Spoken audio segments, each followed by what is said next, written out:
Good morning. We'll call the Wednesday morning, June 9th, 2021 meeting of the Criminal Justice Meeting to order. Start with roll call, please. Mr. Hess? Present. Mr. Long? Present. Mr. Lear? Mr. Snipes? Here. Ms. Peters? Present. Ms. Parker? Present. Mr. Fairfield? Present. Mr. Carrico? Present. Mr. Eckhoff? Present. Mr. Darrell Smith? Present. Mr. Swanson? Present. Mr. Kirkstra? Present. Mr. Hunter? Present. Mr. Collins? Mr. Kenneth Smith? Present. Mr. Wheeler? Present. Mr. Seroy? We have a quorum. We have not received any requests for public comment. Is there any public comment at this time? Any public comment? Moving on for the approval of the minutes of May 12th, 2021. Take a motion to approve. Ms. Parker, second by Mr. Fairfield. All in favor say aye. Aye. Aye. On Zoom, roll call. Ms. Peters? Aye. Mr. Eckhoff? Aye. Mr. Kenneth Smith? Aye. Motion carries. Okay, up next, Chief Judge, Judge Kramer. Good morning. Good morning. Thank you, Chairman. Good morning, everyone. It's nice to be with you today. I have a short topic I need to bring to the committee's attention, and it's something that I actually brought up when I first became Chief Judge in 2016, and that is the problems with our current case management system at the courthouse, which is called CourtView.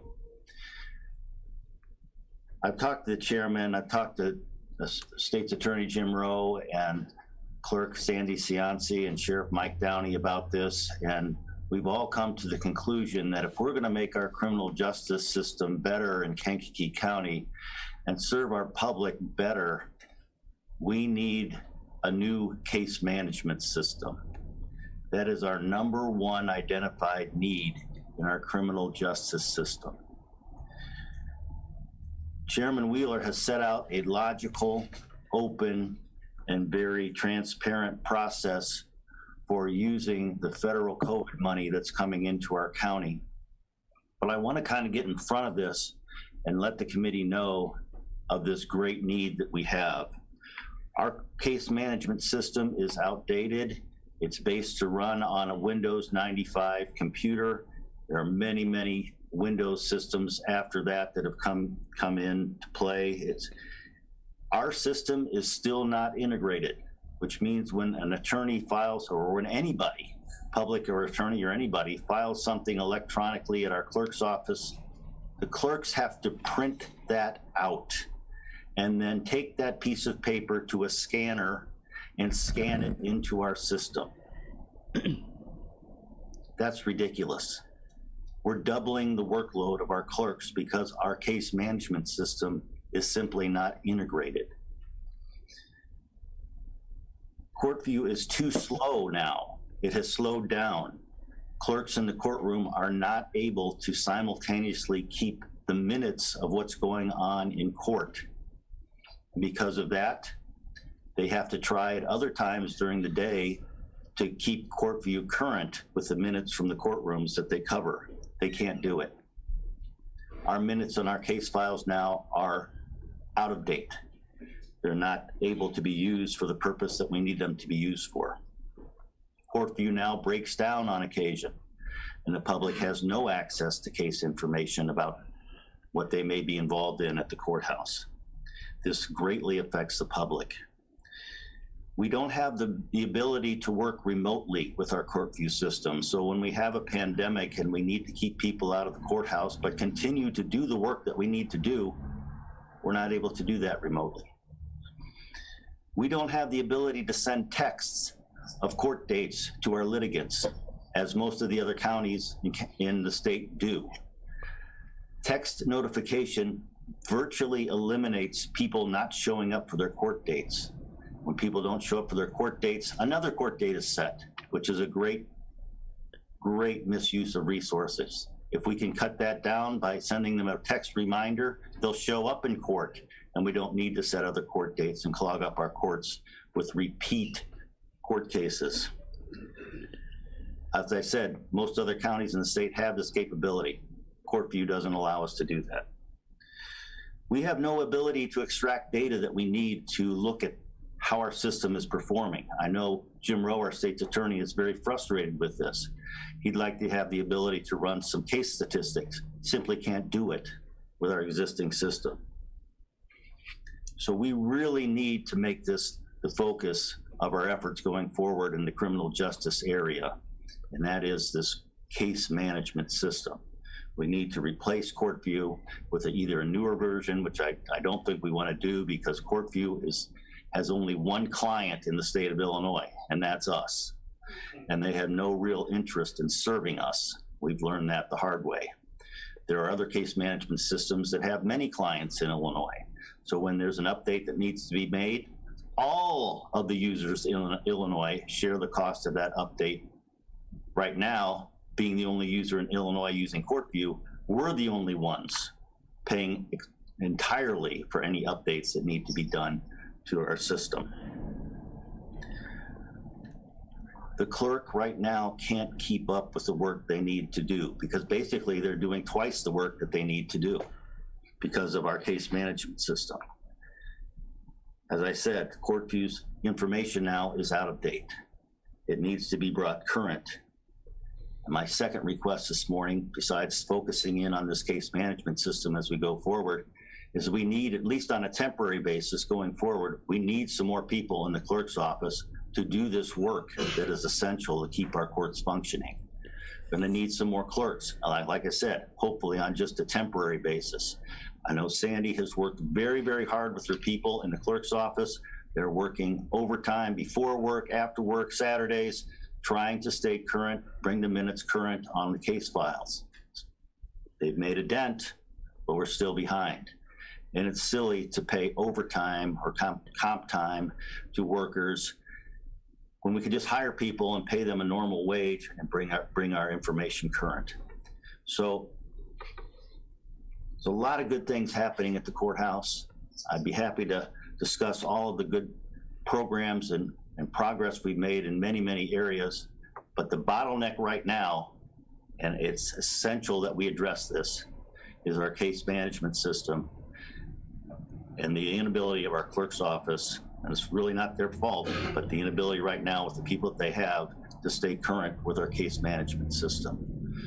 I'd be happy to answer any questions, but that's a message that I feel compelled to deliver this morning as we go forward and look at how to use resources best for our county, especially in the criminal justice area. So if there's any questions, I'd be happy to answer them. Mr. Hunter. Thank you.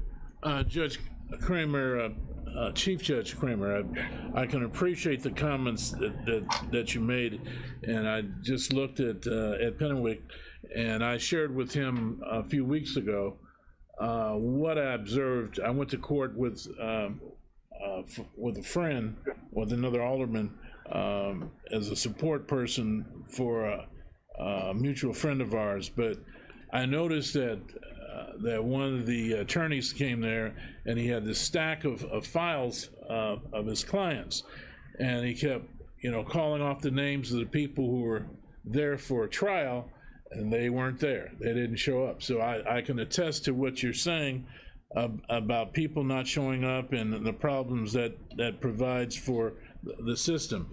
And you indicated that the CourtView is antiquated and is wrought with problems. My question to you, you articulated there's some other systems, other programs. What other programs for case management would you suggest that you pursue? And I'm sure they have to be bids and all that stuff, and requests for proposals and so forth. What kind of program would be the best for the your particular needs and the clerk's needs? Thank you, Alderman Hunter. That is an excellent question, and luckily there are over 100 other counties in the state using case management systems. There are several that have many, many users across the state, and I think we need to look at one of those systems, maybe something being used by a county of our size in another area that's successfully integrated and able to use electronic traffic tickets and all the things that we dream about here that they're doing in other places, it wouldn't take long to figure out what's being used successfully in other places. Just a few phone calls when we would know very quickly what kind of system that's successfully being used in other places in Illinois. So it's not a problem of identification. It's a problem of commitment to this problem and allocating the resources that we're going to need. It's not going to be cheap, no doubt about it. And we're still going to have a bond to pay off for Courtview that has probably 10 years to go. I don't know the exact figure, but as we look at how to spend these federal dollars coming in going forward, I think this really needs to be the focus if we're going to make an impact on the criminal justice system. Do you have any idea about the transition from Courtview to the new system, or would that be left up to the professionals to identify and determine? As I said, there are many other counties that have gone through this process. The first ones that did it had a terrible time. It's gotten easier and easier to go through that transition as time's gone by here, and other counties have used a lot of the experience of the ones that went first. So we'd be able to benefit from that process that's already happened in other places. It should go pretty smoothly here, I would imagine. But yes, there would be experts involved, and it would be a transition process. It wouldn't happen overnight, but the longer we wait, the worse it's going to be. And my final question, do we have like a tech committee at all in the county? Not that I'm aware of. We have some excellent tech people, and they're very helpful, but they're stretched a lot of different ways. We don't have a specific tech person in the courthouse right now, so maybe going forward, that would be something we would want to look at. Okay, thank you, sir. Chairman Wheeler. Thanks. I appreciate the comments and from the Chief Judge, and we've been talking about this for 3-4 years. The limitations, and when we knew that e-filing was coming. Sorry, wrong mic. That's all right. We knew that e-file was coming, and we knew the shortcomings. The bond is up in 2028, and we still owe $2.5 million on the current system we have. I'm not going to disparage the decision that was made years ago, but it was not the best one. We thought it was, and it didn't turn out that way. And it was an expensive lesson. So we're looking at still having to eat that $2.5 million with whatever we do. And then, so anything is new money, and the new system is in the $2 million range on its own. Now they're cloud-based now, a lot of times, so we don't have the limitations of, as a good example, if there aren't tech people here, I apologize, but the system uses TIFFs instead of PDFs, and TIFFs are massive files. So that's when they say it slows down, it's because it's reading every document as a TIFF. And so the little time thing just sits there and spins for the judges, and they have to wait 10, 15 minutes sometimes for just a page to pop up. Not to mention, every time the Supreme Court comes out with a new rule or law or procedure, that's an upgrade to the system that hits us $50,000, $75,000 a pop. So it's just not the 2.5. So I'm just letting you know that I agree that the price is not the cost on this system. The cost is double work for Sandy, all the upgrades, the time to do the upgrades, the fact that we're at the bottom of the list because we're the only ones in Illinois. We're the only ones that have to have the upgrade because we're the only ones here. So there's a balance. And the last time this was done, it was done with the committee, working with the chief judge at the time. I believe it started with Wenzelman, I believe, wasn't it? Way back when? Way back when, yes. Yeah. And so that's how long ago it was when this was being talked about. And they implemented it, and it was great. They were able to transfer all their old data over, and it'd be nice if we had a system that integrated with New World, which is a Tyler company, and Tyler has a case management system. So I'm not saying that's the choice, but Sandy's been looking into some of this stuff just to get familiar with what we're talking about. So it is a legitimate use of COVID money, we think. Because obviously the treasurer is not answering, or the Treasury's not answering that question directly. They just say refer to the rules. Well, the rules don't say specifics, so we think it's okay at this point. So the need is there, and that's what's on the big board of projects that have been identified as a prime use for the courts. Now that's separate from the ask on more clerks. I'm just wanting to comment directly on Courtview that I would agree it's a need. It hamstrings the court system and it causes so much extra work and so much extra expense. We should consider, as they say, eating the $2.5 million on the bond, because I think it cost us much more than that in labor, in time, and upgrades, and for the last 3-4 years. I mean, this is not going to happen in a week, by the way. I just want to mention that. This is a process that could take us 8 months to a year to get through. This is not easy. This is pretty heady stuff. So I just want to mention that to the committee. Thank you. Mr. Snipes. Thank you. Definitely appreciate your concerns, Chief Judge Kramer. As I monitor courts from time to time, I do see the frustration, but when I was here on the board with Judge Gould, we wanted to put TVs into the courthouses, and he had failed his attempt the first time. When I asked him, what do you need to make this court operate more sufficiently, he said, if we can have this. So we came back to this county, to the county board. We was able to get that passed, and I think that anything that can make the job a lot easier or lighter on that, especially on their case management, because they deal with cases throughout Kankakee County and in Iroquois in some cases.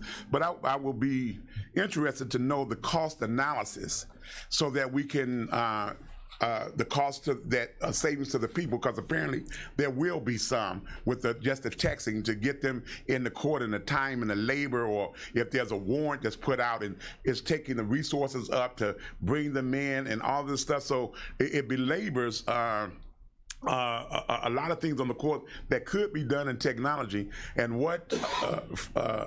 what's abhorring is when we're the only county out of it's only 102 counties. So 101 counties is already in the forefront. I probably agree with Mr. Wheeler. We need to maybe bite this cost on the 2.5, but I'm surprised that in that 2.5, these individuals wasn't responsible to update and keep us operating. Is there something in there that is a breach that we can probably look at? Just options. But for the most part, I would like to see how today can we move this forward and get the action if the monies is there covered, because that's only going to happen once. Certainly there will be a cost to the community. So I think that, I mean, we can probably push in that arena, but we need to know what that cost is going to be so that we can move forward and just not belabor the issue of discussion, because it looks like they've already belabored that issue for 4 years. And so if we can begin to move forward and then identify put a committee together if that's what you have to do. Put that subcommittee starting today to get all that out the way, so we'll know what the dollar amount is from the savings that we would have from the tedious operations of going back and forth to court versus keeping folks from having to come to court simply because they could get a text. Or wherever we are in the 21st century, but we're operating in the 19th century. So I am all for it. I'm just saying, let's not talk about it. Let's be about it. Let's get it done. Put our minds together, our strategies together, show the cost, and then if COVID covers it, or whatever this relief package covers it is, because it's a benefit to everybody in the county. And I do know that other entities in this county was recipient. Kankakee, 14.5. So all of those should be sitting at the table to chime in, and just not the county bearing the cost, but everybody that uses that courthouse bears the cost. Thank you. I think what should happen is, Chairman Wheeler, you put together a group to move this forward, coordinated with, and I think you got to have Kevin Duvall involved in that. You know, maybe wiring's going to have to be changed or something like that, and Trent from the Sheriff's Department, and anybody else that's a tech person with each, individual. I hate to say individual group, but I think you should head this up along with the chief judge and go from there. It's pretty much, if I could. Yes. Mr. Chairman, thank you. I think the first step would be that the COVID subcommittee of the executive committee should say that this is something that we want to focus and think we want to fund. That's the committee structure that we have set up. I think we have, this committee could say, yes, we agree, we would support that decision by the COVID subcommittee, but that has to go through that process first. We shouldn't be allocating out of this committee. I would agree. I don't think it's gonna be a hard sell. I think it'll work. But once you have that approval, then that's a policy and a project statement that allows just what you're talking about. This committee to get forward to start putting numbers behind it. We kind of know it's around $2 million. We're not able to do a cost benefit because we don't really know how much time it's going to save in Sandy's office. We just hear it's double the work. We don't have a time study that shows that. So I'm not saying we waste money on a time study, but what I'm getting at, some of this is unquantifiable. It's just kind of like guessing, you think. It's obvious it does cost extra time. It's just silly to say we're going to scan something in and then print it out to rescan it in. That's just goofy. But in this case, you know, we can say, well, we've got all these upgrades and they normally cost 75 grand a piece, so that's more money we're saving. But just for us to make that decision, I don't know if that's appropriate, being that we have a structure with subcommittees that are going to decide on COVID uses of it. And I don't think we can make a motion or anything because it's not on the agenda. The chief judge is on there, but the specific thing is not on there for this. But Ms. Peters has a question. You're muted, Janice. Thank you, Mr. Chairman. I appreciate that. Kind of a question for Sandy and the chief judge and maybe the sheriff that, and of course the state's attorney. Have you checked with any of your counterparts on what programs that you would lean towards or spent any time working on, you know, going to that county and looking at their system and seeing how it's running? Thank you. Personally, I have I've only gone to Peoria County a couple years ago to see what they were doing with Tyler Technologies. I've made phone calls with other counties regarding Jano is another one that a lot of the like-sized counties use, and they all have their pluses and minuses. I'm not going to say that one's better than the other, but the counties that have them, I talked to Kane County also. She has Tyler Technologies, and she's a former county board member that won the race and now is in the seat. And at first she was not a fan, but she said it's working better now, now that she understands it better. But we do, going forward, like I kind of introduced last month with the reporting needs that I'm going to have, we aren't able to extract the reports that we need to do for the future reporting needs going forward in 2022 with the new record keeping manual. So there are a lot of issues that are moving forward, and a new system would be a great help. But yes, I have been meeting with different ones and finding out the intricacies. Mr. Chairman, can I just mention something? Yeah.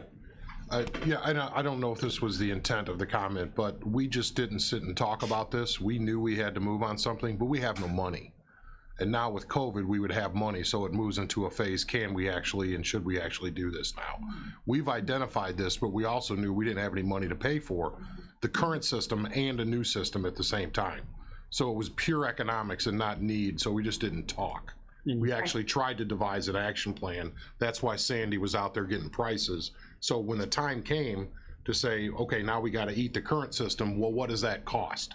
And what's the plan? So I just wanted to put that out to the committee. And now with the losing $5 million, it's not going to help us out either. Exactly. Sheriff, do you have a comment? Or Chief Judge, Mr. Rowe, on Janice's question? I would just say that, you know, one of the most important components of the next system has to be that it talks to all other law enforcement agencies, integration with the sheriff system. That just poses a major challenge for everyone. because those systems don't talk to each other. So, you know, Circuit Clerk Cianci's office may put a warrant into a system, but then there's 8 other steps it takes before they can get it over to CANCOM so that it's put into a system so an officer, when he pulls behind a vehicle, knows that that suspect may have a warrant, which changes, I would imagine, their whole approach to the vehicle and kind of the feel of that entire incident. So that integration is going to be most important. You know, other counties may have great programs, but what the sheriff has right now, I think, is with Tyler, if I'm not mistaken, seems to work very well for them and for all the other law enforcement agencies in the county that are tied into it. It's really just the courthouse that's not able to function with that system. It's definitely a dinosaur, and you know, I mean, we all want to upgrade the vehicle. We'd love to have the newest system, but I think what the chief judge said in the meantime, maybe you got to patch the tires until we get that new system implemented. And that patch, when it comes to software, if the software isn't functioning properly, the only patch for that is staff. Because we have to get up to date on getting this information into the system. We have this public portal, and we tell people, go to this website so you can see what your next court date is. We did it all throughout COVID, and those dates were not updated all throughout that time period. So people were missing court. And they would call, we can't look it up, it's not in the system. We're not able to do that if it's not in court view. So when the system can't even tell the person what their court date is, but then they miss court and they may get a warrant, you know, that's troubling. It starts to raise concerns, for me at least, with liability. And then the shortfall on the warrants getting into the system, that's a public safety issue. So one way or another, you know, that information has got to be brought up to date, and you know, get us current so people can rely on that system. It would really assist and go a long way in not only making the system better, but reducing the backlog. Sheriff. Yeah, you know, the circuit clerk's office is kind of the hub of the criminal justice system, everything in the courthouse and law enforcement. And I think one of the things that we probably need to consider in addition to those issues are what it's going to cost us liability-wise if somebody gets picked up on what we think is a warrant that isn't a warrant, and when things aren't, you know, don't get from here to there because of our system. So that liability issue comes into play that sometimes we don't think about. So I would certainly, you know, and as Chairman Wheeler said, you know, we can't go back now to when we bought this system or when this system came into being. We've got to move forward and do the things that are right for the entire court system, the state's attorney, the public defenders, and local law enforcement. Chairman Hess, just one closing comment here. I want to echo what Chairman Wheeler had to say. We have been aware of this problem for a long time. It was just the financial realities of the county situation that kept us from moving forward on it. Now we have this opportunity, and that's why I'm here. I just want to present this as something that is of great need in the courthouse, so that as we go through the process outlined by the Chairman Wheeler with his committees and his openness and his transparency of the process, we need to have this front and center as we go forward with that process and make the moves that we need to make with the federal money that's coming in. So that's my message. I've always been very impressed with this committee's immediate understanding of issues that I present to them, and I feel that today. I think you've all grasped what needs to be done here, and I appreciate your time very much as we go forward, but we do need to make this the focus of our efforts to improve the criminal justice system. So thank you for your time this morning. I'm going to have to sign off. I've got another meeting to go to, so Chairman, if I may be excused, I will sign off. Yes, you will. Thank you. Thank you. Mr. Snipes? And just one, because of what alarms me is that Windows 95, the support systems are not there for anybody that got Windows 95. That's urgency all in within itself.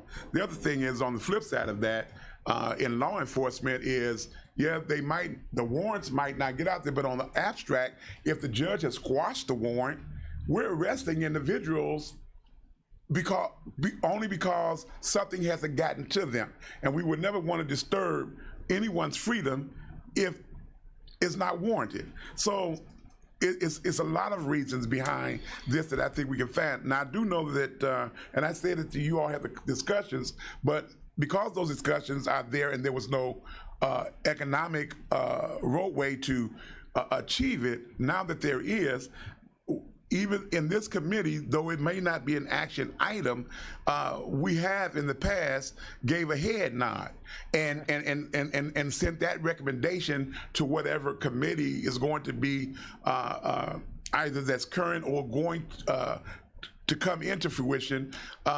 And they will have the blessings to know that this is an urgency request, even from this committee, from us to whatever committee, Andy Willer and any other committee that's going to kind of be addressing this particular issue. And I do believe that it needs to be in the forefront. Okay, thank you. Mr. Pennewick or Mr. Latham, do you have any comments on this issue, or do you want to wait and I'll wait. come up here while you're up here? And I mean, that's fine. Kevin, Mr. Duvall. As the chairman will tell you, I've been in favor of this for a while. In fact, when we heard about the federal funds, I asked, is there any way we could put some funds toward this project? What I want to be careful is everybody here. I'm not a lawyer, so I want to be careful what I say here. I believe the Chief Judge misspoke. It wasn't designs for Windows 95. It was for the appropriate infrastructure at that time. We're going to look forward, right, or for new software. I want to make sure you don't get yourself into legal trouble by accusing a vendor of not having something that wasn't the case. So everything you said is right as far as where you want to go, and all in favor of that. But we want to make sure we don't accidentally misrepresent that a company did something that they didn't do and then takes action against us. We have enough need to do what we need to do to go forward, but it was misspoken. It was not Windows 95. It was appropriate at the time. Their updates have kept current with Windows version that's going. It just hasn't kept current with what you need to actually run the court system.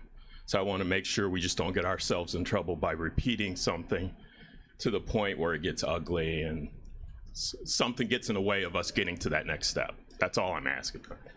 Thank you.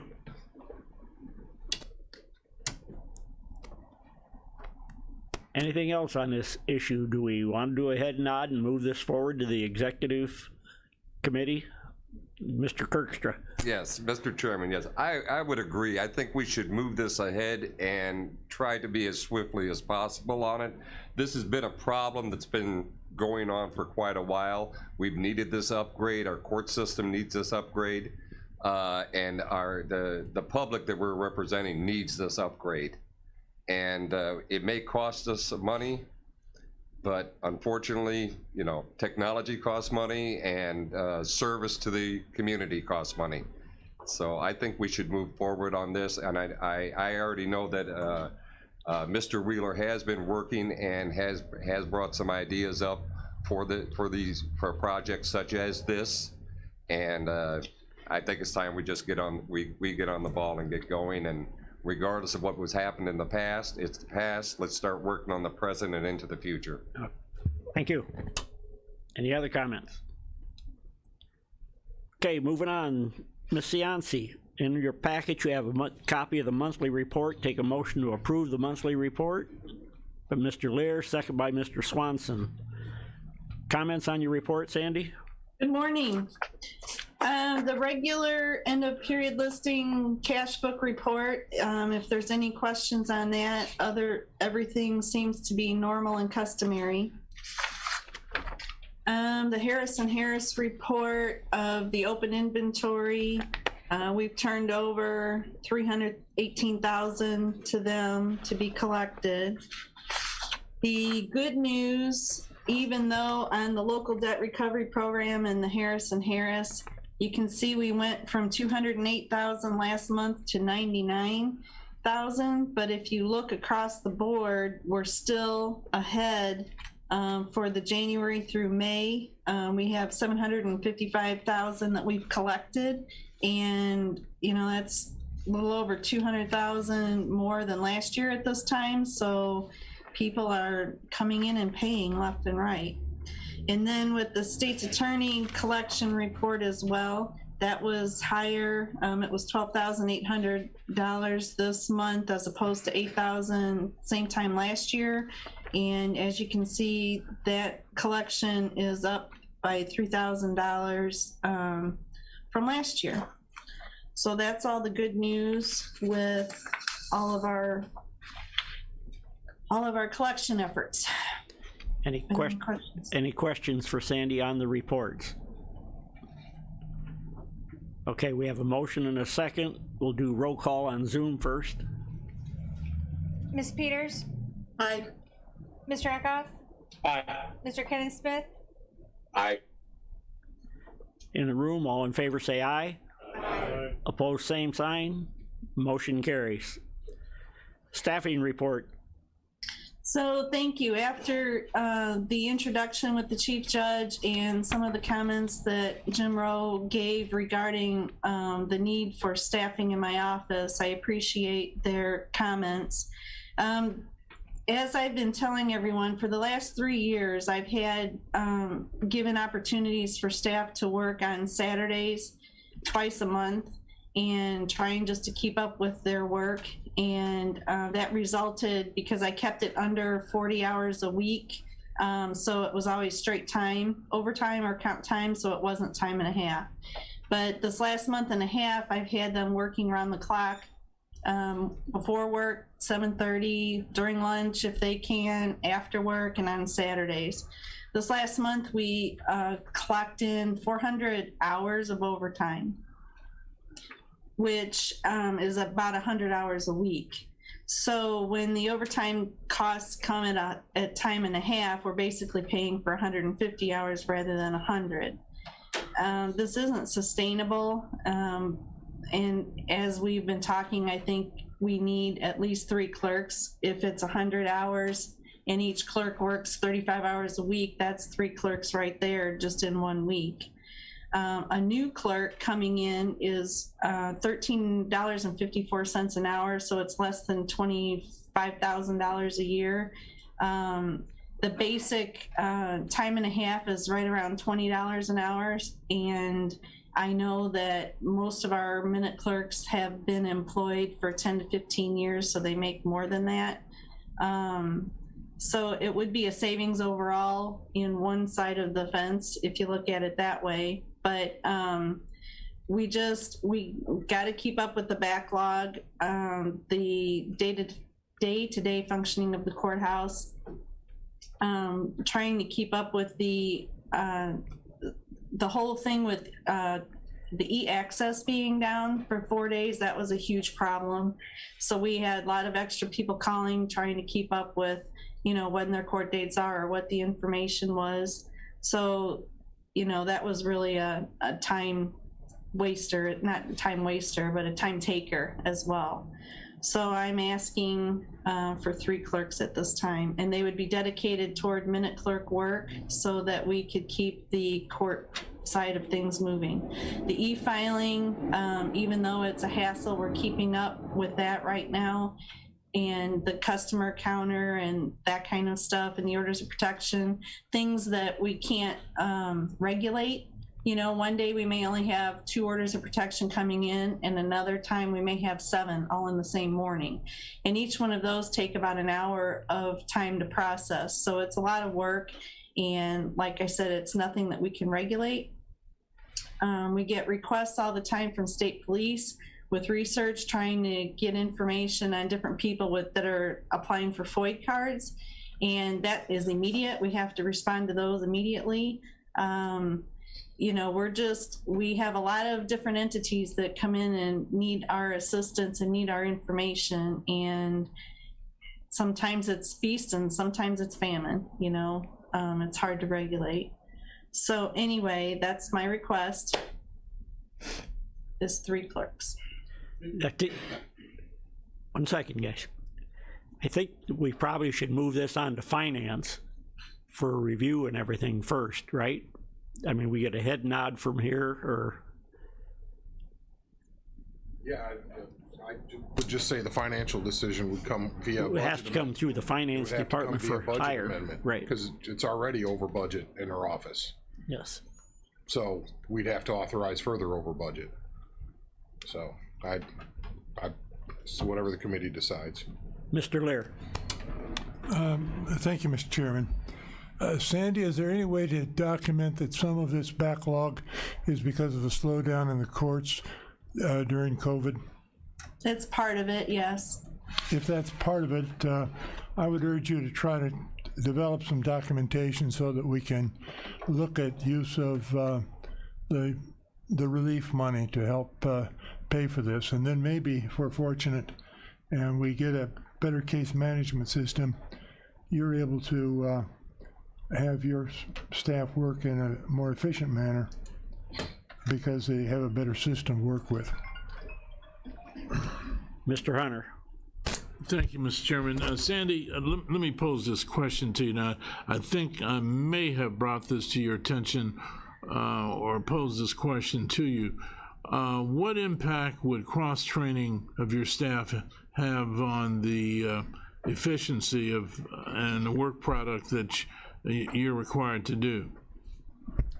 We are cross-trained as well as we can. We're just tightly strapped. Right now I've got 4 people on medical leave, and the vacation season is coming up, and you know, they have reasons why they need to take their vacation too, so I'm not going to keep people from taking those vacations. Okay.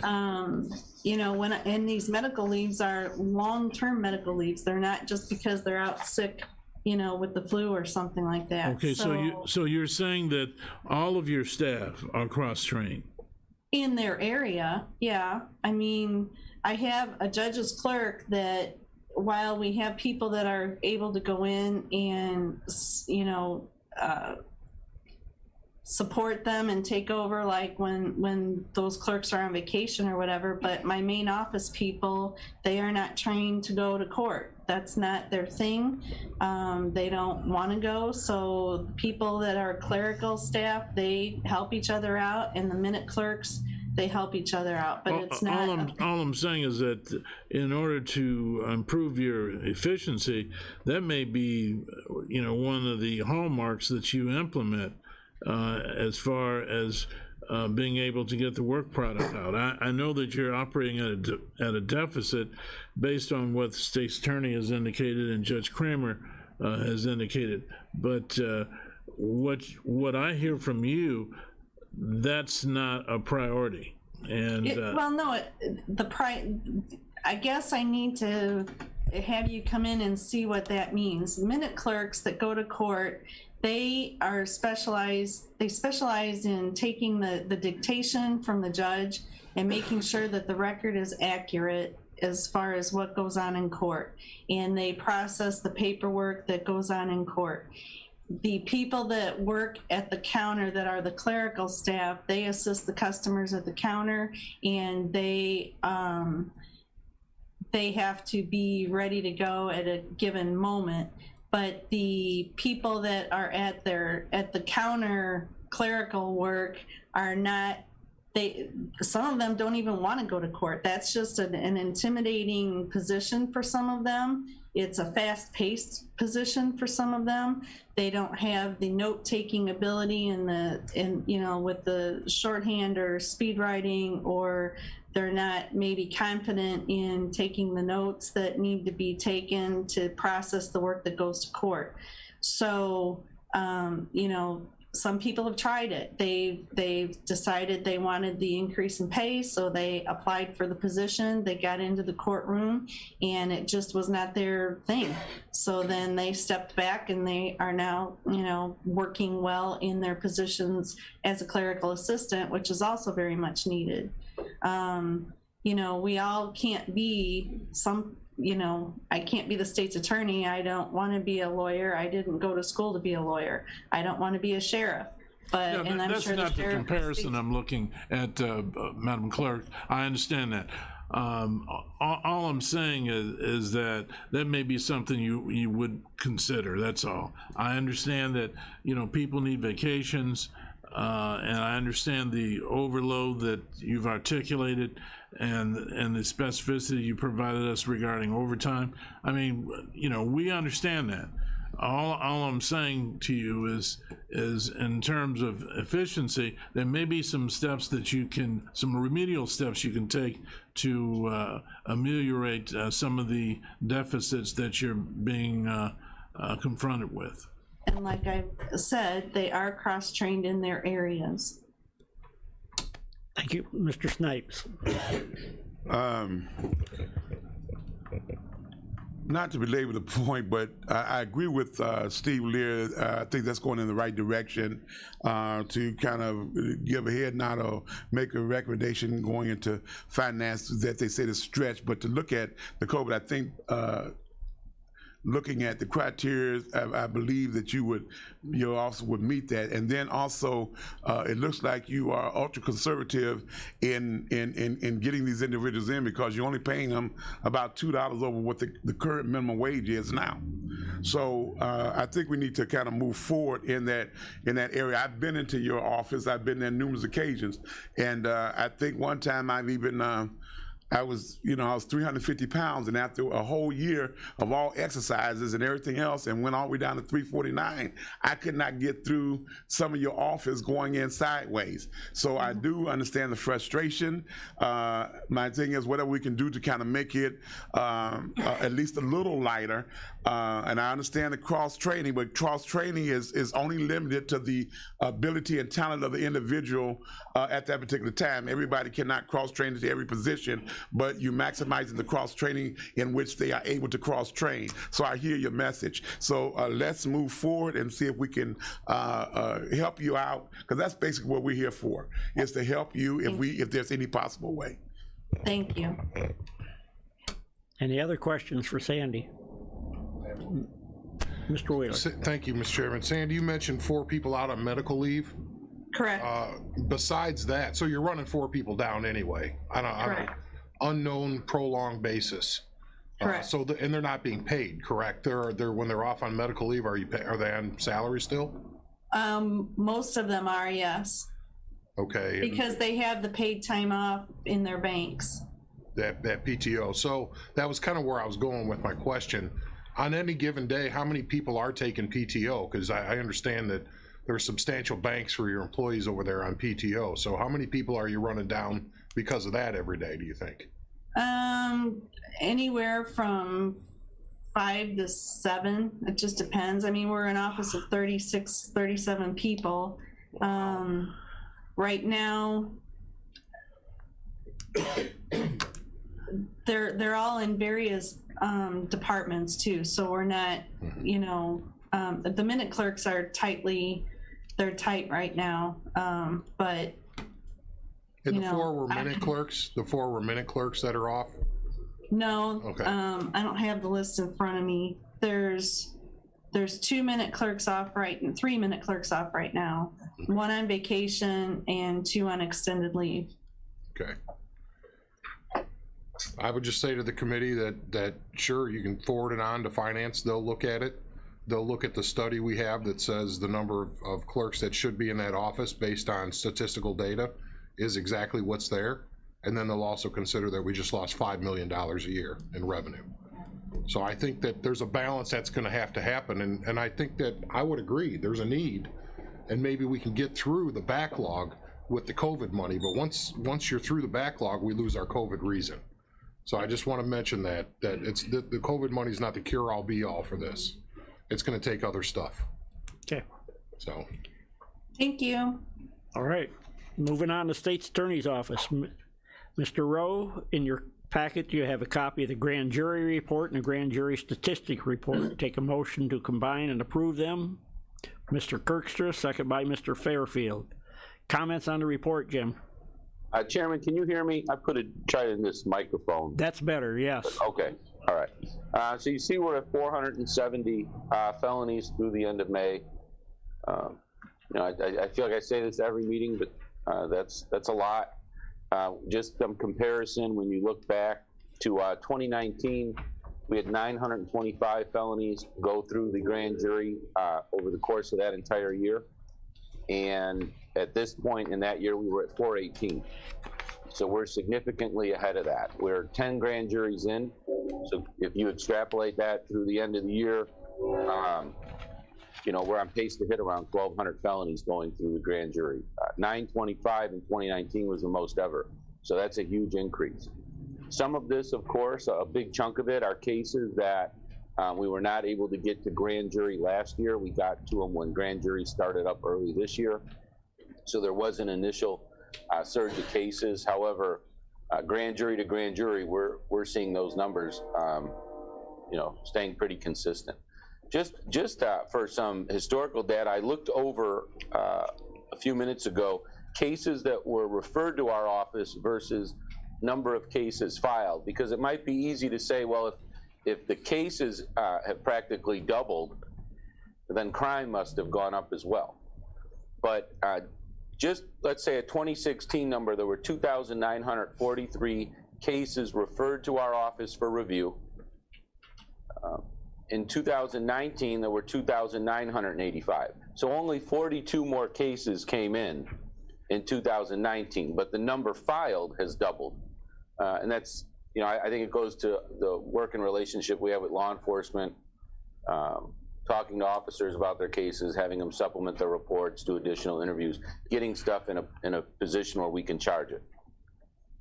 And what's most striking, I think, is that even though these numbers have doubled and in some respect this year may triple, that's still, you have to look at the number of cases we're sending through the diversion programs, those first-time nonviolent offenders.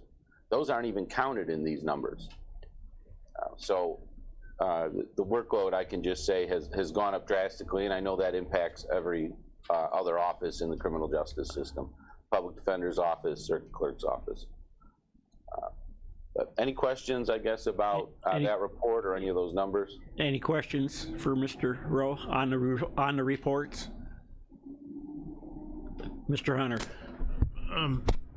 Jim, a macro question. With respect to 2020, 80% of the murders in the county happened in the city of Kankakee. You know, out of the 80% of the murders committed in the city of Kankakee, is there a propensity? Let me put it this way: have those murders been solved to your knowledge?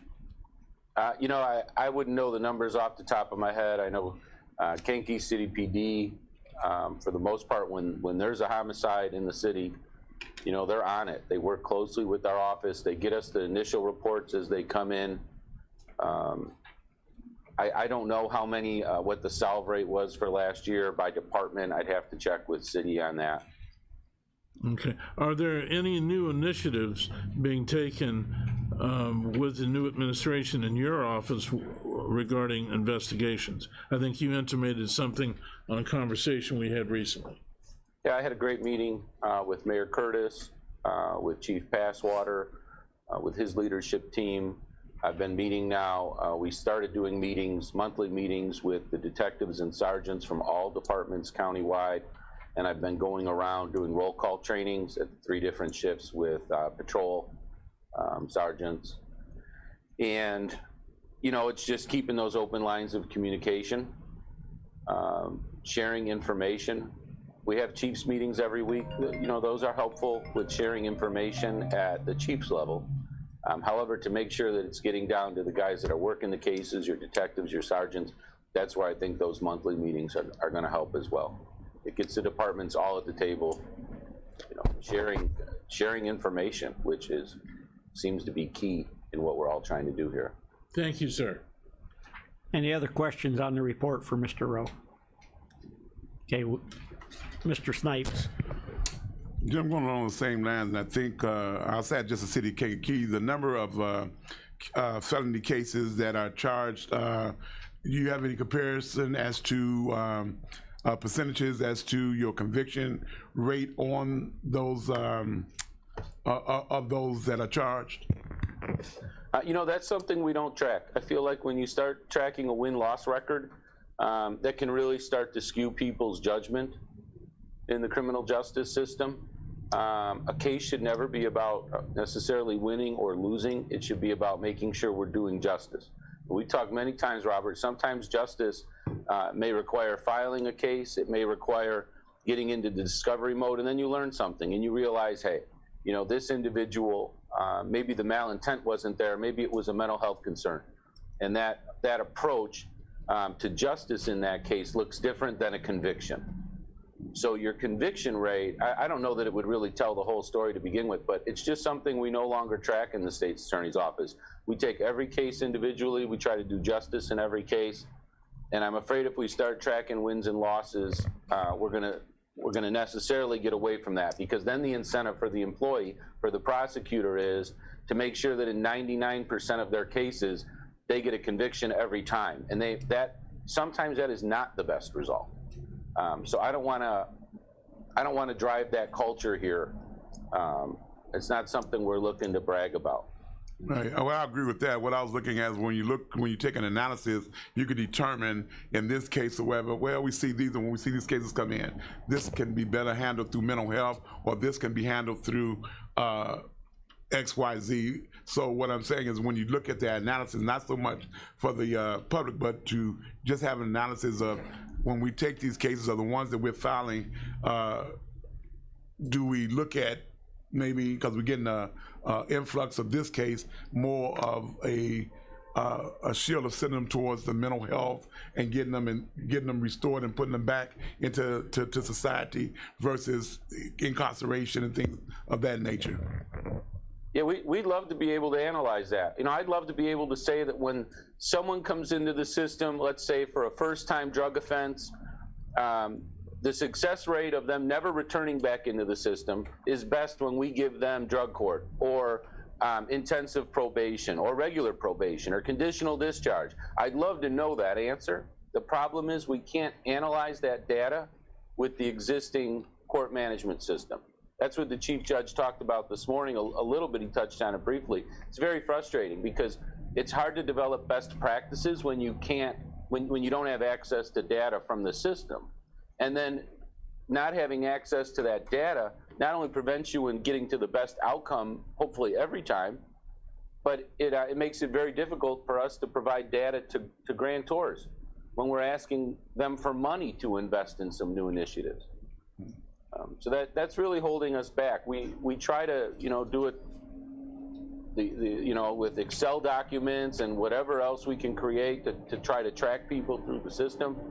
But a case management software program, you know, an efficient one, would help us do that with the click of a button. Right. Any other questions on the report? Oh, go ahead. Sorry, you hate to go on gut instinct, right? You hate to kind of, you know, well, I think this is going to be the best outcome. We'd much rather be data driven. Okay, any other questions on the reports?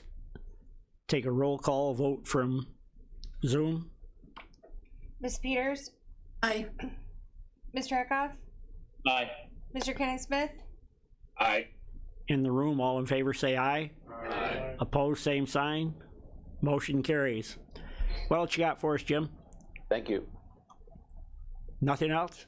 Nothing else, Chairman. All right. Okay, thank you. Moving on, Public Defender, Mr. Pennewick.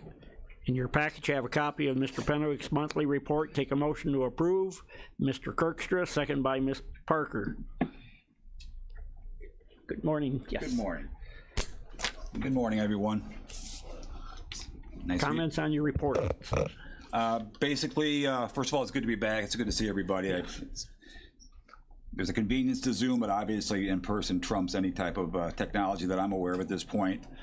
Basically, we're plugging along. We're just, we're doing the job the best we can right now as far as moving cases. Kind of inside baseball, but on July 12th, there's going to be a massive felony called before Judge Elliott, and hopefully Mr. Rowe's been very proactive in trying to resolve cases on that date. So we are taking steps, affirmative steps, to try to address what's going on as far as a backlog or the perception of backlog.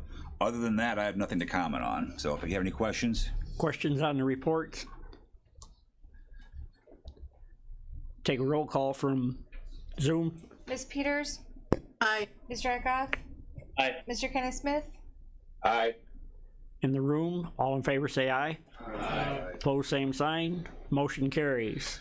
Comments on the system? Just very briefly, I cannot speak to the specifics that everyone is starting up on as far as Sandy and the type of program or systems that county should be looking at. It's just simply not my domain. All I can say regarding that is that the clerk's office, the computer is the face of the clerk's office as far as I'm concerned, from an outsider's point of view.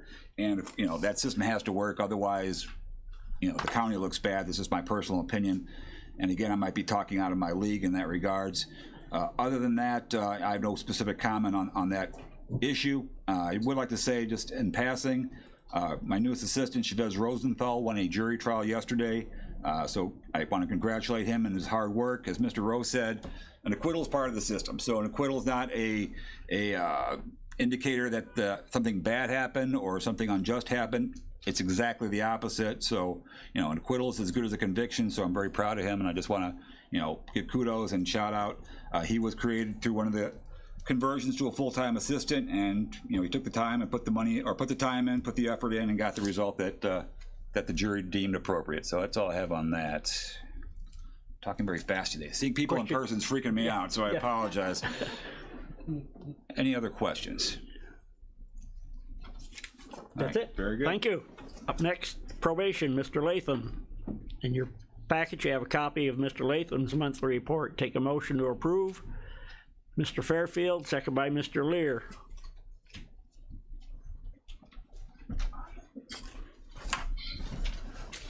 Good morning. Good morning.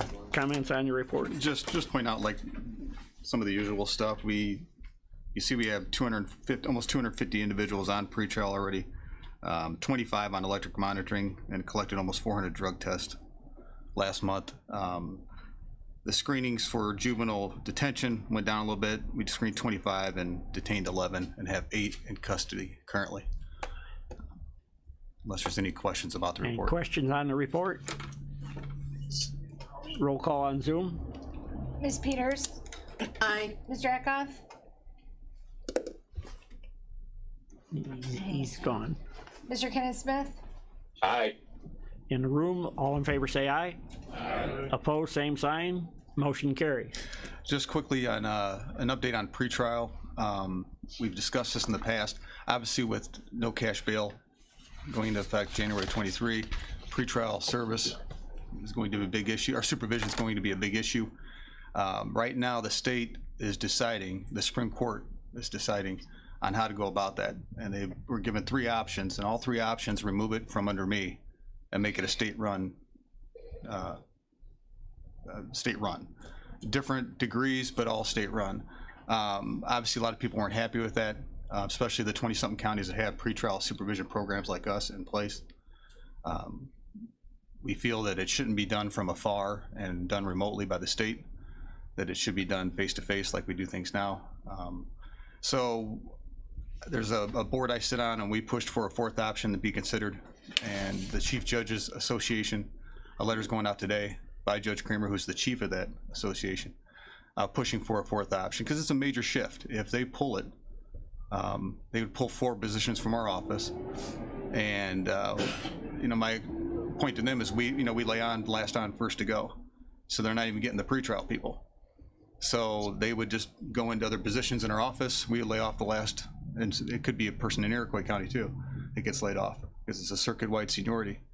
But it would be a major shift, and I just don't think it's a good idea.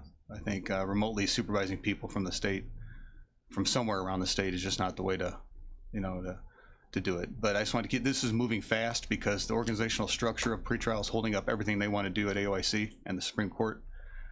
So I've been having weekly meetings about this. And I just wanted to, because that would be a major shift. Either we need more people than we have now to supervise, or we lose the 4 we have. So it's a major shift in the office. So I'll keep you updated on that. Mr. Wheeler. Have they indicated whether if they increase your local staff to deal with the exponential increase, probably what's going to happen here, is that going to be grant and aid? Is that... Yeah, it's been made clear it has to be. Okay. And they've kind of, without saying yes, it would. Yeah, I mean, there's been a push that they would cover fringe benefits, not just the salary, because a lot of counties are saying there's still a cost. You know, as you know, we've talked about this obviously numerous times.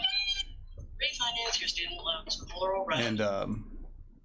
And so there's a big push to even go farther than the normal grant and aid. Okay. Because of the need. And that's the problem with them. When they offered a lot of pretrial positions, some counties down south of us, you know, pushed back on it because there was, you know, there's still a cost to it, training and all that kind of stuff. Okay. So I think the push is for a hybrid, that if you have, there's about 20 of us, 24 of us in the state that have pretrial programs, a lot of the Keller counties, us, your Peorias and Champagnes, that we would keep the pretrial programs here.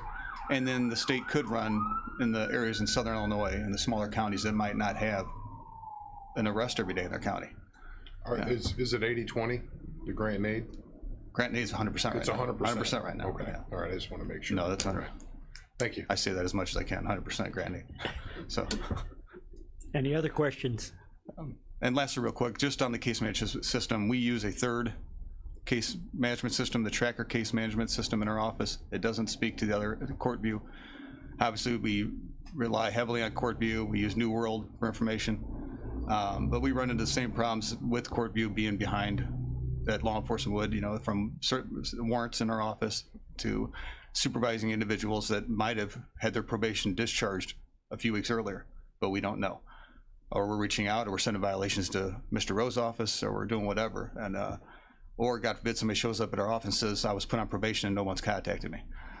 Because, you know, it's those things we got to really, you know, we got to, can really impact our office and could be a problem if we're not supervising somebody we should, or we are, and we're causing problems for them and they're off probation or any other kind of supervision. So we do have the technology in our case management system to send out alert or reminders for appointments and court dates.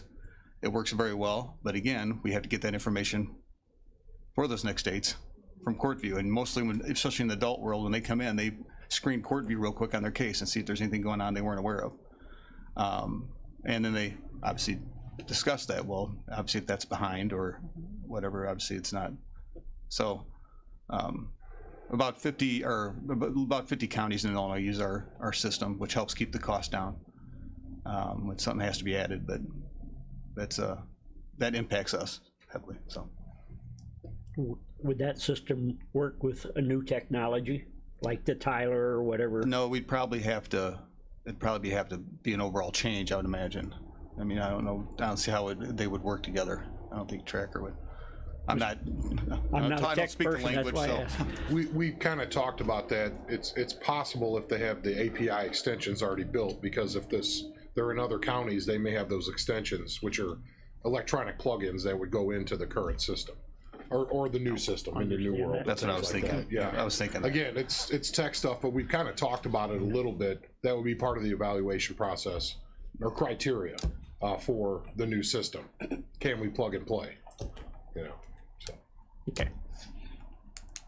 And that's all I have. Any questions for Mr. Latham? Thank you. Thank you. Up next, the sheriff. In your package, you have a copy of the monthly report. Take a motion to approve. Mr. Long, second by Mr. Swanson.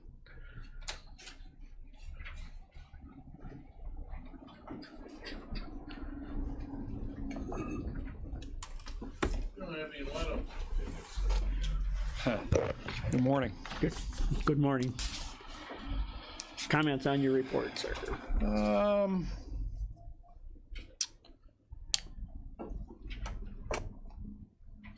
Our local number is still higher than it should be. not through anybody's fault locally. Our numbers for out of counties are down, as we've talked about some of the things going on with obviously still trying to catch up with COVID. Some law enforcement agencies still aren't doing a whole lot. Just to give you a breakdown, and I know I've heard the term $5 million pretty regularly over the last couple days.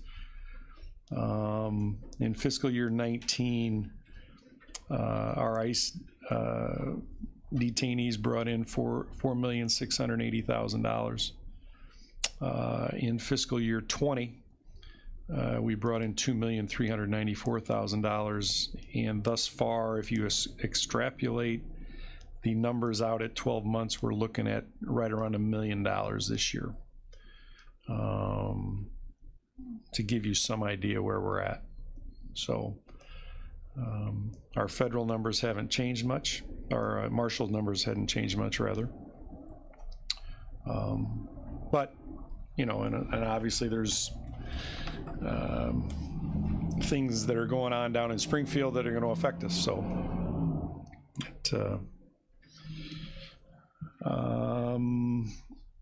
Mr. Wheeler. If I could clarify, that wasn't all from ICE, the 5 million number, that was including bail reform, our early estimates on what it would impact at the courthouse. So it was like the whole legislative session cost, not just ICE. Okay. Thanks. Yeah. Well, I knew we were close to 5 million around ICE, so it's, when I hear that 5 million number, that's what I'm thinking. But, you know, one of the things that we need to, and I've said this a lot over the past, well, probably since we've been housing for the marshals starting back in 2005. Remember that any out-of-county inmate or detainee that we house, we are not making a profit. We hear that word bantered around by different people, some in the media, some who oppose the fact that we're housing for ICE. There is no profit here. If there was a profit, we would be giving the county money back, and there's not a profit. What we do by housing these individuals is we reduce the cost to house our own local inmates to our local taxpayers. That's why we house federal inmates and detainees.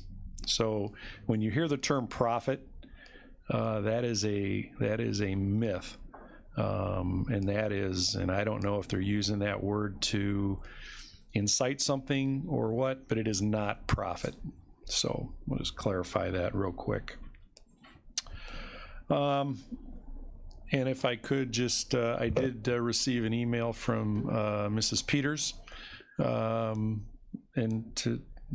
I, you know, actually it might just be better if I just read the email, unless you want to ask a question. If you want to ask the question, Mrs. Peters, you can do that. Otherwise, I'll just read what you sent me. Go ahead, Janice. All right, thank you. Yeah, I was just wondering, it seems like there's a lot of accidents in the news, a lot of fatalities, and I was wondering, was that just because of the Memorial Day weekend, or have you seen an actual uptick? And what seems to be the cause of these accidents, or do you know? Well, I know there's been a couple in the last few days that obviously those get reported because there's fatalities. And while it's really, at this point, too early to tell on one of the accidents as far as whether or not one of the drivers may have had a medical incident. You know, that accident, there was no indication that there was anybody doing anything wrong. One individual crossed the center line and hit a car head on. Again, they don't know if it was a medical incident or if it was somebody that fell asleep. And then there was a couple other ones. I know there was one in, I think there was one or two in Iroquois County, and I think those were also, you know, people blowing stop signs. And they were from out of town, so I don't know if they were unfamiliar with the roadway. But, you know, obviously now there's more vehicles on the road as we continue to move forward and open up and get past COVID. Obviously, people are careless when they're driving. People are distracted when they're driving. And as you may have saw yesterday on our social media page, at 8:30 in the morning, we stopped somebody going 105 because they were late for work. And we made them later.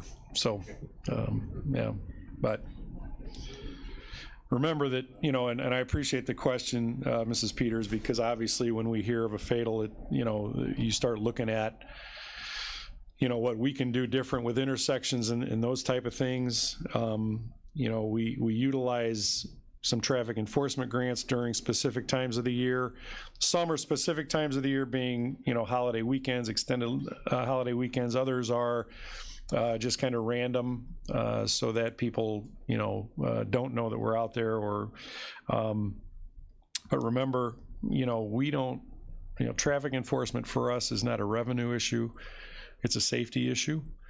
So we are not out there enforcing traffic to bring in a bunch of money. We're out there enforcing traffic to slow people down and keep people safe. So I hope that answered your question. Thank you, it did. Thank you. A couple other things on the report. You may notice, and this goes along with what Judge Kramer started, as far as courthouse traffic. Last year we had about 3,400 people enter the courthouse in May of 2020. In May of 2021 we've had almost 10,000 people enter the courthouse. So obviously those numbers are starting to jump back up, and I would imagine they will continue to go up as the courts try and get caught up with what was this year-long delay from COVID. It's funny how I had them circled. I read your mind, Mr. Hess. Even though, I mean, you add the two together, you're almost at 19,000 from the front and the rear entry of the right for the month. Right. But some of those who are leaving, some are employees right. too, so it's a little bit skewed that way. Our paper service is up as well. We start serving a few more papers. There's still a moratorium on evictions, which, you know, certainly for those who have been affected by COVID financially is a good thing. However, the reports we hear from landlords are that there are people out there that haven't missed a day of work that are taking advantage of the moratorium and not paying the rent, and that's a little bit disheartening, especially for those people that are trying to, you know, make a living and own property. So there's nothing we can do about it, but it is out there. Any questions on the report? Roll call on Zoom. Ms. Peters? Aye. Mr. Kenneth Smith? Aye. In the room, all in favor say aye. Aye. Opposed, same sign. Motion carries. Declaring telephone equipment surplus. Yeah, as you know, we did replace our phone system out at the administration center in the jail. And I brought a list before. It was much bigger than this. This was just some add-on things that were missed earlier that are surplus, that are really virtually no good to anybody. They just need to be declared surplus and we can get rid of them. Take a motion to declare these surplus. Mr. Smith, Mr. Darrell Smith, second by Mr. Snipes. Questions? That has to be a roll call vote. Mr. Hess? Aye. Mr. Long? Aye. Mr. Lear? Aye. Mr. Snipes? Ms. Peters? Aye. Ms. Parker? Aye. Mr. Fairfield? Aye. Mr. Carrico? Aye. Mr. Darrell Smith? Aye. Mr. Swanson? Aye. Mr. Kirkstra? Aye. Mr. Hunter? Aye. Mr. Kenneth Smith? Aye. Mr. Wheeler? Motion carries. Next is declaring vehicles as surplus. Yeah, there should be a list of vehicles that are in your packet. As you can see, there are 5 Tahoes, 2 Impalas, and a Humvee. They will be taken down to auction, And I believe that the, whatever those sell for at auction, that money goes back to the county. That was our agreement back when we purchased the cars. Unless you want to change your mind. No. Questions Just on that? asking. Stop. Take a motion to declare the vehicles surplus. Mr. Long, second by Mr. Fairfield. And that has to be a roll call. Mr. Hess. Aye. Mr. Long. Mr. Lear. Aye. Mr. Snipes. Ms. Peters. Aye. Ms. Parker. Mr. Fairfield. Mr. Carrico. Mr. Daryl Smith. Mr. Swanson. Mr. Kirkstra. Mr. Hunter. Mr. Kenneth Smith. Mr. Wheeler. Motion carries. Anything else on the sheriff's side before we move to the animal control? Was there one more thing from, on surplus stuff? I thought there was one more, but it doesn't matter because I was gonna just wait and bring it to finance anyway. No, you wouldn't, it wasn't The light included. bars? Yeah. Federal light bars? There's some more, and there's some other equipment from our cars that are all, and I will bring that to finance. Yeah, there's 150 obsolete radio equipment stuff. I am going to, so the list I got was a bunch of chicken scratch. So I'm going to have it typed up by serial number and everything else and brought to the, I'll just bring it to finance and have them declare it surplus if that's okay. The sheet of paper I got was not appropriate to bring to this committee, so. Mr. Hunter. Thank you, Mr. Chairman. Sheriff Downey, Senate Bill 667, when's the effective date on that? January 2022. Mr. Kirkstra. Yes, Sheriff, yesterday we had an incident in Kankakee County, or at least I was informed of an incident at the Kmart. Walmart. Or was it Walmart? Or Yeah. Walmart, I'm sorry, Walmart. You can tell I'm from the past. I hear you. I hear you. I knew you were talking about. I am sorry. I celebrated my 65th yesterday. There you go. Well, happy birthday. The day is over with, and my mind went with it too. But is there any kind of any more information on that incident that happened down there, or? Well, Walmart is in the city of Kankakee. Yes. And so they have been handling all the information. I mean, we assisted, our SWAT team assisted. I figured you would. But that is a city case, so they would have all that information as far as whatever information they've gotten. All right. So I wouldn't have access to it at this point. I was sure that the county did assist them, and We did. If they had any information, I we was just did. curious about that. Okay. All right. Thank you. Anything else on the sheriff's side before we move to animal control? Yeah, I got a couple things. Well, we can do animal control, then we'll talk about Okay. a couple other things. Animal control update. Really not anything. I know that our dogs, and not so much the cats, but I know that our dogs are full. We have a large amount of dogs that we are holding. As you may recall, during COVID, people, for some reason, were able to spend more time with their animals, and our population was way, way down, almost to zero, and now we are virtually full. So I know they're dealing with some of those things, but other than that, things are going pretty well out there. Questions on the animal control side? Okay.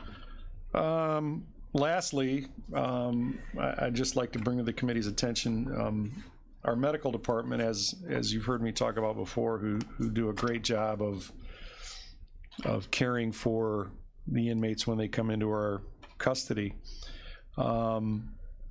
They have began what's called a discharge plan implementation for inmates leaving our facility.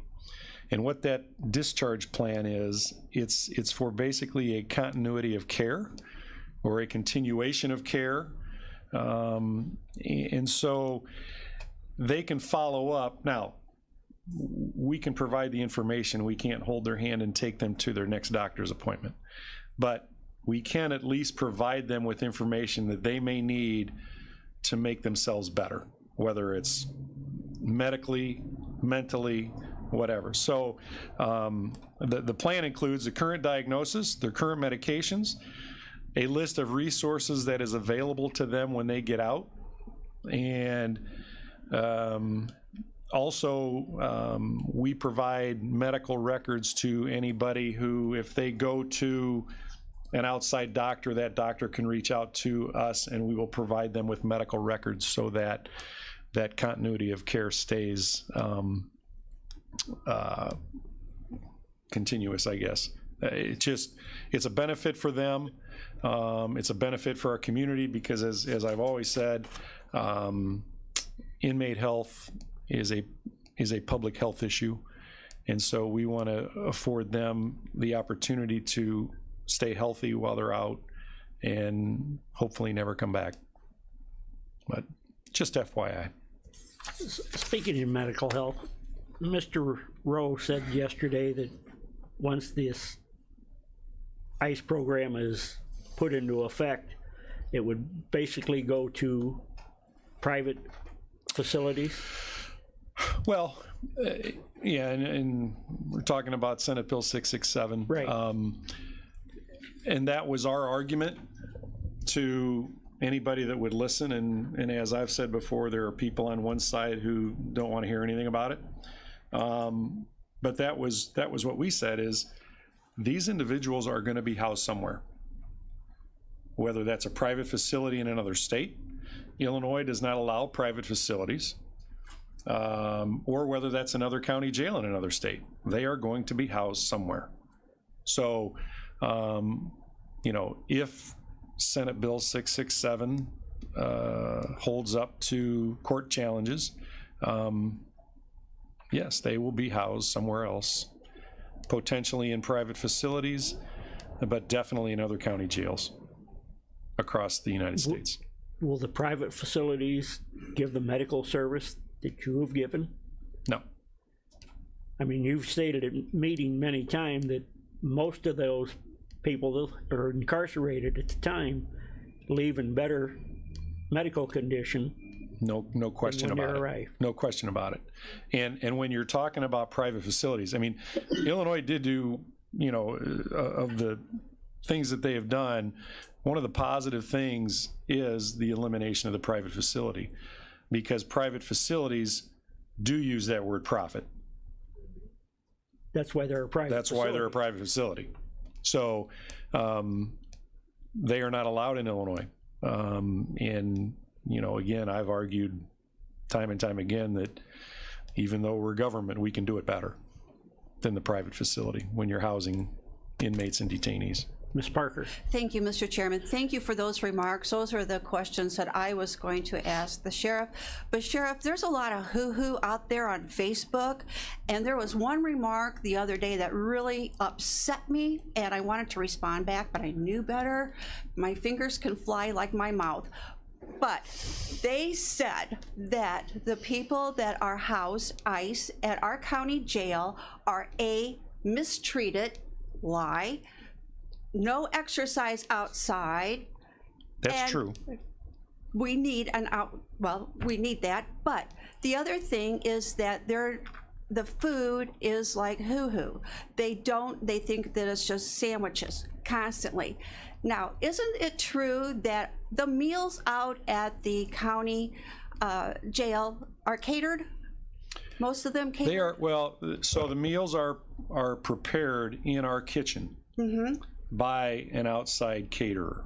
Those individuals come into our jail, prepare the food, and then it gets passed out. You know, and I, with all due respect, I don't pay much attention to social media for a number of reasons. Thank God. And you know, you can't, people who are on the outside who've never been through it, and I probably know where that's coming from, mm-hmm. and we've addressed it before, and you know, the person who's providing that information was an ICE detainee who has a felony conviction, served time in prison in Indiana. We received his case file. from the arresting agency in Indiana, just to make sure that we had our ducks in a row. And basically, this individual bilked senior citizens out of about $200,000 in Walmart credit cards. So my feeling is, once a con man, always a con man. Right. So this individual has gone to this local group and has told them how bad it is. You know, if they believe him, there's nothing I can say because they're not going to believe me. So, But I would just like to say that it does save your fingers, save your breath. I do. My blood pressure goes up when I read. Don't let it bother you.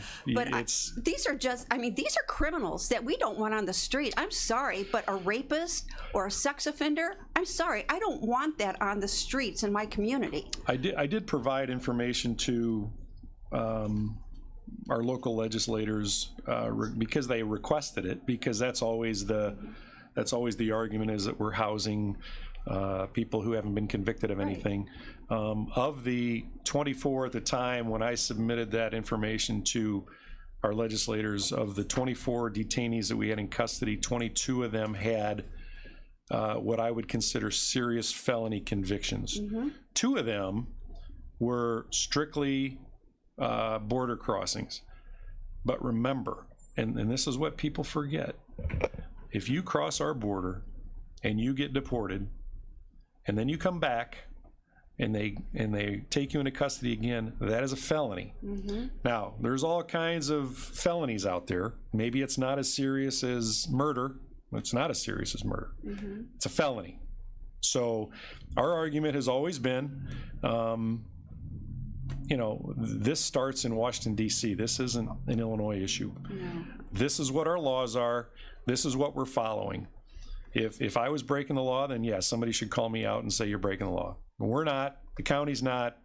And, you know, until they change it in Washington, D.C., this issue is going to be out there. So, you know, don't let the comments on social media get to you. No, I read them and then I just think how sorry that that's all they have in their life. Mr. Snipes. Just like there's a question, perhaps you have the answer to it. And I read it from the newspaper, so I know it's valid, but jeez.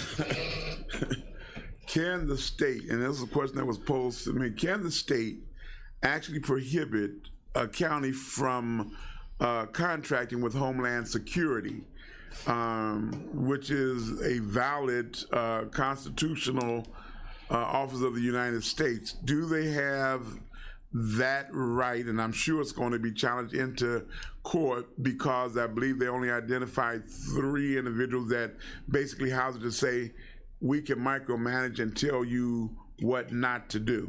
Yeah, and that's going to be the question, and unfortunately, this will probably more than likely end up in court. That won't be a decision that our legislators or governor will make. It'll be a decision that a judge makes.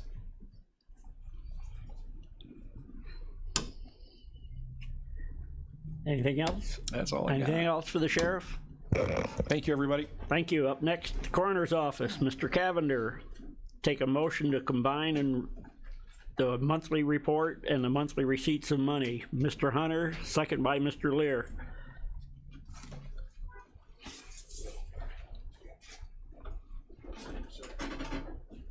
Comments on your report? Morning, everybody. As you can tell by looking at our report, I'll just do a quick highlight. It's been a long meeting. Calls in May were down just slightly from April. However, the number of coroner's cases and autopsies were up significantly. So 16 autopsies is by far the most we've done this year. And that translates down into the bottom, pending 16 cases. Typically, it takes 3 to 4 weeks or so for us to complete a case. The lab for testing is behind because everybody's been busy. So that's been translating into 5 or 6 week waits on completing cases. So next month, I would expect to see the totals under the different manners of death to change significantly.